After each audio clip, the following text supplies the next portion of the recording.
I remember sitting there watching Michigan, and I genuinely thought my feed was broken. I went back and checked the results from Watkins Glen just to make sure I wasn't imagining things. Same driver, same team, same season, and yet it looked like two completely different worlds. One week, Shane Van Gisbergen was the hottest name in the NASCAR Cup Series garage. The next week, he was invisible. How does the hottest driver in NASCAR one week look completely powerless the next? That question didn't just haunt fans watching from home. It echoed through pit lane, through the garage, and straight across social media before the checkered flag even cooled down at Michigan International Speedway. And understanding the answer requires going back to what happened just days before Michigan, because the contrast between those two events is what makes this story so difficult to ignore. We are NASCAR Racing Central, and we are closing in on 1,000 subscribers. If real, deep NASCAR breakdowns are what you're here for, hit subscribe right now, drop a like, leave a comment, and share this video, because this story is exactly the kind of thing we built this channel for. Do SVG struggles at Michigan signal a real problem, or was it just one brutal afternoon? Tell us what you think in the comments below.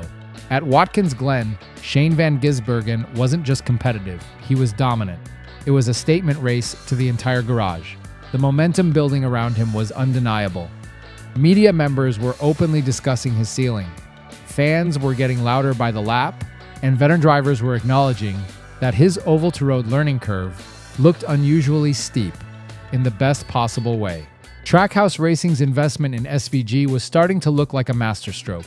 As at NASCAR noted on the day, Watkins Glen showed exactly why SVG is one of the most exciting talents in the garage. The NASCAR world was fully locked into his story. The expectation heading into Michigan felt almost inevitable, the next chapter in a rise that seemed to have no ceiling. Then Michigan happened. From lap 1, something was wrong. SVG wasn't attacking the field. He was fighting his own race car.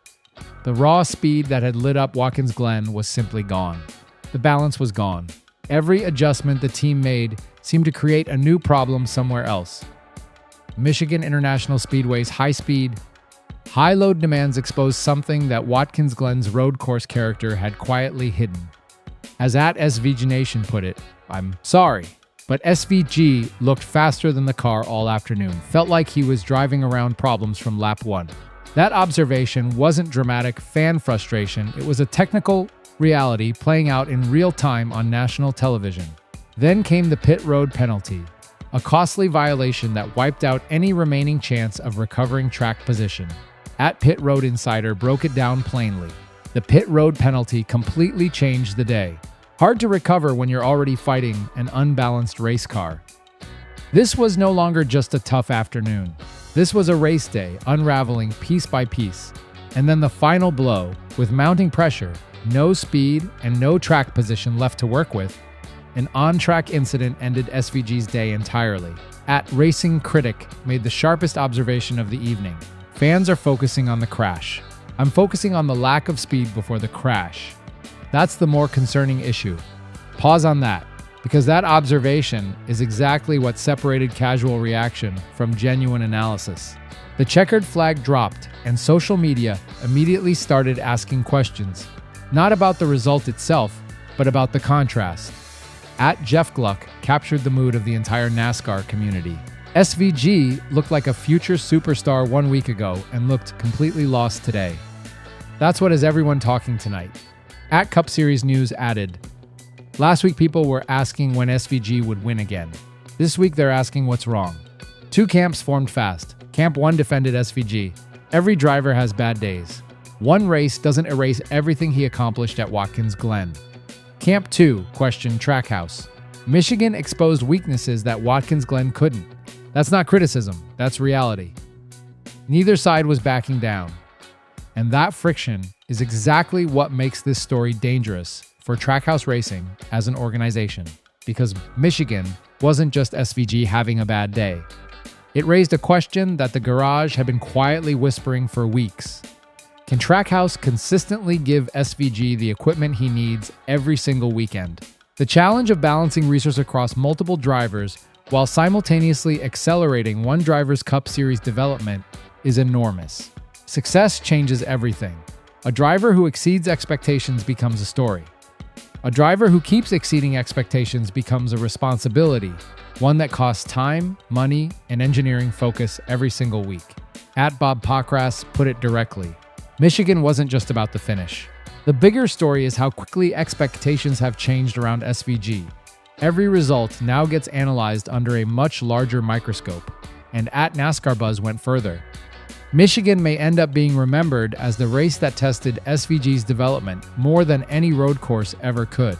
Trackhouse's official response after the race felt carefully measured. Tough afternoon, not the result we wanted. Proud of the effort. On to the next one. Does that response feel like a team that has the answers, or a team that is still searching for them? In NASCAR, perception can become almost as powerful as reality. Narrative shapes sponsorship conversations. They shape media coverage. Sometimes they shape careers. Michigan didn't just deliver a poor result, it handed the sport a narrative frame. And once that frame gets built, every future race either confirms it or fights it. A strong finish next week, and Michigan becomes an anomaly. Another difficult race, and Michigan becomes a warning sign. At Stock Car Central stated it plainly. Watkins Glen created belief. Michigan created doubt. Now everyone waits to see which version shows up next. Even Dale Earnhardt Jr. weighed in. People need to remember NASCAR isn't road racing every week. SVG is incredibly talented, but tracks like Michigan are part of the learning curve. That sounds supportive, and it is, but it also quietly validates the concern that has been building. At the Teardown Pod put a word into the conversation that is still doing a lot of work right now. No panic needed yet. But if the same issues show up over the next few weeks, the conversation around Trackhouse is going to get much louder. That word, yet, is not small. It is carrying an enormous amount of weight. Michigan transformed from a disappointing race into something far more dangerous, a measuring stick. For SVG. For Trackhouse Racing. For everyone trying to determine whether one of NASCAR's most intriguing talents is genuinely on the path to becoming a weekly Cup Series contender. The talent didn't disappear at Michigan International Speedway. The speed that conquered Watkins Glen didn't simply vanish into thin air. But Michigan delivered a brutal reminder. NASCAR has a way of humbling even the hottest drivers in the garage without warning. And now, as the series moves forward, the question that won't stop echoing is this: was Michigan just a temporary setback? Or was it the first warning sign that Shane Van Gisbergen's NASCAR journey is about to become far more complicated than anyone expected? If you enjoy real NASCAR breakdowns like this, you'll like what's coming next. And before you go, drop your answer in the comments. Is Michigan a one-race anomaly, or did it reveal something the garage already knew? Share this video with every NASCAR fan you know, because this conversation is just getting started.